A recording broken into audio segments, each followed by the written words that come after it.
си купуваме хляб от монополист, и храната от монополист, ще си купуваме горивата от монополист, ще си купуваме услугите от монополист, т.е. ще имаме няколко монополиста, те един ден даже ще стане един монополист, който ще е изкупил вече всички монополисти. Абсолютно. Да. В тази малка държава не е това. Това е което ние не трябва да позволяваме. Това е което хората трябва да разберат, че се случва срещу тях. Защото много от хората вероятно си казват, окей, вие имате някакви проблеми там с някакви кабели и така нататък. Голяма работа, оправите се, моят живот е свързан с друго, аз не мога да се бъркам в тия неща. Но не е така, защото във вашия живот неминуемо ще се стигне до момент, в който някой ще иска да ви вземе това и малкото, което имате и с което си вадите хляба, за да го даде в ръцете на някой голям монополист, който може да си позволи. Това е много опасно. Монополистите могат да си позволят да наемат в парламента депутати под формата на консултанти, да им плащат заплати и така нататък, защото това е напълно законно. Да, това е напълно законно и всъщност системата е такава. Аз съм монополист, искам да се извършат някакви промени в закона, които да са в моя полза, наемам 2 или 3 депутати, колкото са ми възможностите, които стават консултанти на моята фирма, аз им плащам заплати, те взимат заплати за това, съвсем легално, плащат си данъци на заплатите и така нататък. И те са моето лоби в парламента. Те прокарват законите, искат да правят нещата да стават така, както ми е удобно на мен. Единствените, които могат да се противопоставят на това нещо, са хората. Тоест, обикновените хора, колкото и да изглеждаме малки и нищожни, колкото и да изглеждаме като някакви натирани в някакъв ъгъл, ние трябва да излезем и да им покажем на тия хора, че ние имаме глас и че се интересуваме от това нещата да бъдат добри не само за нас, а и за всички останали. Окей, фирмите ще бъдат прецакани с интернета. Окей, те ще си затворят бизнеса, ще си продадат мрежите и така нататък. Обаче до какво води това? Води до това, че ще имаме 2 или 3 оператора, които ще предлагат интернет. Тия 2 или 3 оператора съвсем спокойно ще се наговорят колко ще струва този интернет, защото аз непрекъснато ви предизвикам да го кажете това на хората, а вие се някакси заобикаляте тази тема. А трябва на хората да им се обясни ясно и точно. Нещата ще доведат до там, че накрая вие ще ползвате интернет от 2 доставчици, които 2 или 3 ще могат съвсем спокойно да седнат на една маса, да си хапнат, да си пинат и да кажат от утре интернетът става 50 лева. Ще вдигнат цената, отделно те ще могат да манипулират самия интернет, защото представете си, ако има някой като нас, който му е неудобен, както в момента прави един оператор, просто ще баннат нашата IPTV, няма да може да го виждате това нещо. Тоест те разполагат с една възможност да филтрират информацията, която може да стига до вас. И тук вече не говорим за свободен интернет. Тук вече говорим за Китай. Или за не знам къде. Или за Франция, или за Англия, или за много още държави. Погледнете доклада на ООН. Какво казва? Какво казват хората от ООН? Ами да, тъй като бизнесът вече стигна до там, че той, едрия бизнес, може да управлява рекламите по телевизия, за той е този, който плаща рекламите и така нататък. И по този начин той управлява и потока от новини по телевизията. Защото телевизиите, представете си, на вас ви дава, вие взимате заплата от БТК. Вие трябва да сте луд, за да си отворите устата да кажете нещо срещу тях. Същото и с телевизиите. Рекламите върват на тези фирми и те всяка една новина, която е неудобна, лекичко така я пропускат да я кажат. Просто защото ще им спрат рекламите, а те се изхранват от това. И тъй като интернет е единствената свободна медия, единственото място, то не е медия, това е място, където всеки може да каже каквото иска, всеки може да напише каквото иска и всеки може да прочете каквото иска. И сега целта е да се посегне на това нещо. И това е, интернета е последния бастион на демокрацията. Ако изчезне интернета, Просто не се сещам къде отива демокрацията. Свободен Защото поток на демокрация информация. на всички ни е ясно, отдавна вече няма. Не знам, аз мисля, че трябва хора, отворете си очите. Вижте в Гърция какво става. Така се правят промени. Накрая до там ли ще стигнем? Ще почнем да се бием пак с полицията ли? Да сваляме правителства ли? Изправете се и тръгнете да си изразявате мнението, а не да седим и да чакаме Сулю и Пулю да идва и да ни казва какво трябва да правим, защото на него не му харесва. Или защото обслужва интересите на други. Може ли държавата да признава, че има ясен монопол? Вие къде живеем? Държавата казва, че тези са монополисти. Това не е нормално. Да, и въпреки това не прави нищо да направи така, че монопола да бъде равнопоставен с останалата част от бизнеса. Да, просто да е голяма фирма. Не може да има монопол. Не може, да. Това е една голяма фирма. Не, Няма лошо. Държавите се може, борят да. срещу това, нали така? Да, привидно. Добре, Привидно обаче се борят. не мога да Да, повярвам, малко че е някоя много държава с ще някакви излезне мерки, с И ще го истинско признае. изказване да каже, тук има монопол. Конкретно в този случай става въпрос за следното. Държавата тика на сила клиентите на свободните Той оператори сам го каза, не може да ги приемем. да отидат да станат клиенти на монопола. Точно така. Това е. Много. И как го прави? Прави го по един нечестен начин дори за държава. Не може един монополист, който държи пазара, да събира такси от своите Да. конкуренти. Това го няма никъде по света.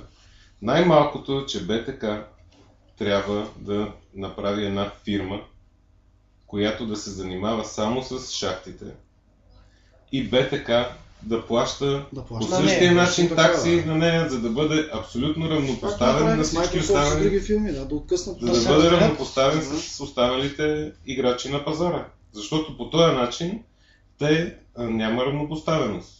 Ама защо Може ли държавата да- не го казва това? Не знам. Защо не го казва това? Държавата има преди мерки. малко вече не няма чули държава. Защо не го казва? Защо? Защото има интерес. Защото има интерес. Ема, хубаво. Някакви хора Ама каква някъде държава живеем?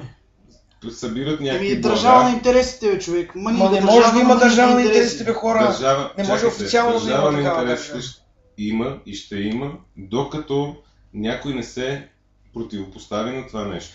Докато ние седим и си мълчиме и гледаме в една точка и окей, ядосваме се, но просто така, ядосваме се и си ги оставяме нещата да се случват, до тогава ще мачкат. Ще те мачкат, докато не се изправиш и не пожелаеш да изявиш своето мнение и да поискаш своето право. Правото може да бъде единствено и само на страната на човека, който си го търси. А ако ти не си търсиш правото, никой няма да ти го даде. Така че, хора, моля ви, Поинтересувайте. прочетете петицията ни. Ако смятате, че е важно за вас да имате свободен достъп до интернет, да го получавате на разумни цени, да има конкуренция, да можете във всеки един момент да се откажете от един оператор и да преминете към друг. Моля ви, подпишете се под петицията, прочетете я. Ако смятате, че тя не накърнява по никакъв начин вашите интереси, просто сложете името и фамилията си вътре и града, от който се. Да, това е Да, нищо. Не, Трябва да го малко това е потвърди една кауза на свободата и трябва да има. Добре, повече дайте такива каузи. да ги разгледаме точките и да обясним за какво става дума. Всяка една точка може да обясним защо и да ви обясним защо това трябва да се промени, за да разберете. Основните изисквания ние, Той ги прочете, общо взето, да. аз ги прочетох и ние в хода на разговора Да, и изкоментирахме.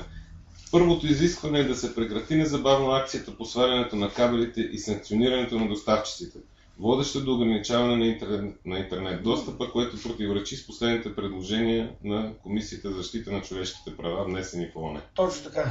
Става дума, че в ООН казаха, че интернет достъпа е едно от основните човешки Да, има права. такъв Ние доклад. сме ратифицирали доклада. Ние сме членки на ООН. Ние сме членки на ООН и за защита на човешките права сме го ратифицирали, нали така? Малко ли, много трябва да Значи, спазим техните препоръки.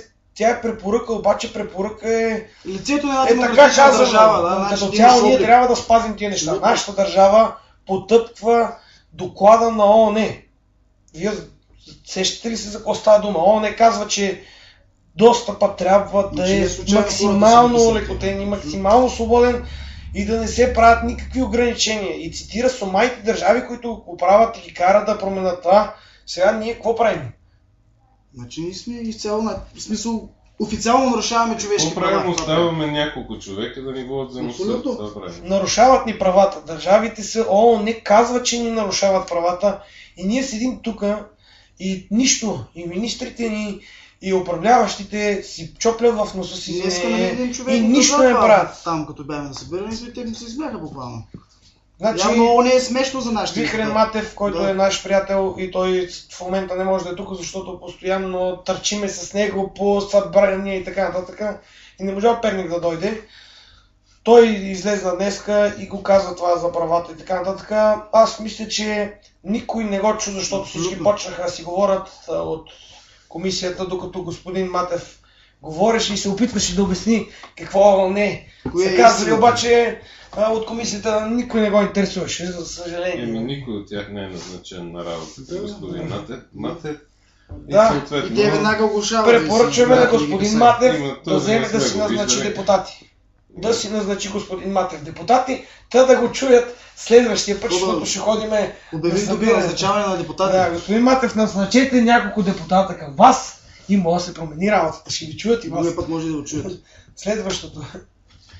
Да се върнат за преразглеждане за СИЗУТ и светлината на новите изисквания, поставени от ООН, във връзка с възприемането на интернет достъпа като едно от основните човешки права. Така, сега, значи, много е важно първо да се разбере защо искаме да се върне ЗЕС и ЗУТ. Така, ЗУТ е Закона за устройство на териториалното развитие. Нали На така? територията. Да. Да, на територията.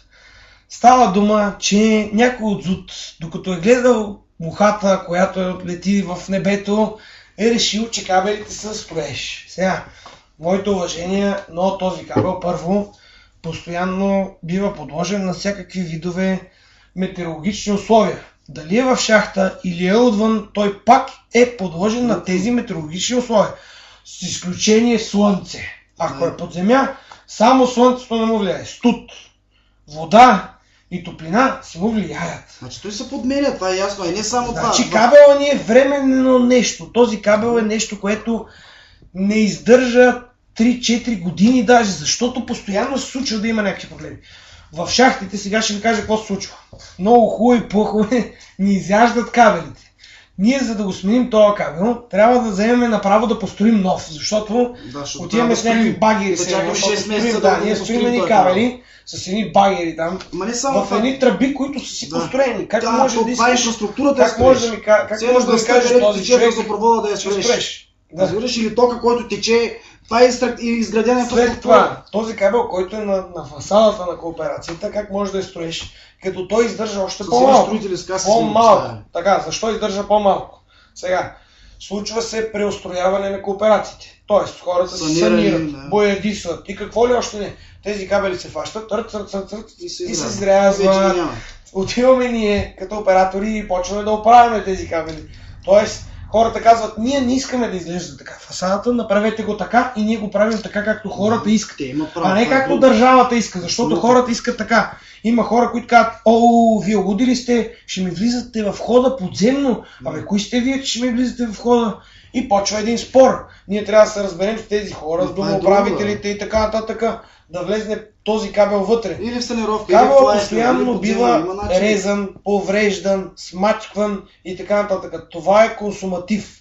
Аз не мога да разбера как може да кажете, че строеш, при положение, че за да строеш едно нещо би трябвало поне да издържи 5-10 години, бе, какъв е това Тоест строеш? искаш в закона за устройство на територията Да отпадне това. кабелите Да да отпадне. станат, да минат под форма там ли, как се казва, на временно. Ма не, то не е Няма нужно още да да не е даже вкарано в не въздух. трябва да е там. Да не трябва да е вкаран в въздух, защото той е Кабел вкаран няма в нищо стари общо с инфраструктури. Линейни инфраструктури, които наистина са видови Какъв строежи, зуд, какви които 5 се лева? изграждат. Примерно, ако тръгне да изграждаш шахти, като Значи, система, искам вече трябва утре да искаш разрешително. По Това този, е друго. по същия Леко, начин. леко, Да, да. с извинение, защото съм малко афектиран и аз, защото не само буквата. Утре по същия начин господата народни представители ще казват, вие строите сакси в двора си, значи трябва И да разрешително. свършиш саксия с мезока, Да. ще трябва да чакаш 6 месеца. Трябва да чакаш поне 6 месеца за разрешително, да засадиш една роза в двора. Добре. Защото това е строеж. Извинявайте, розата по-дълго време издържа от кабела ни.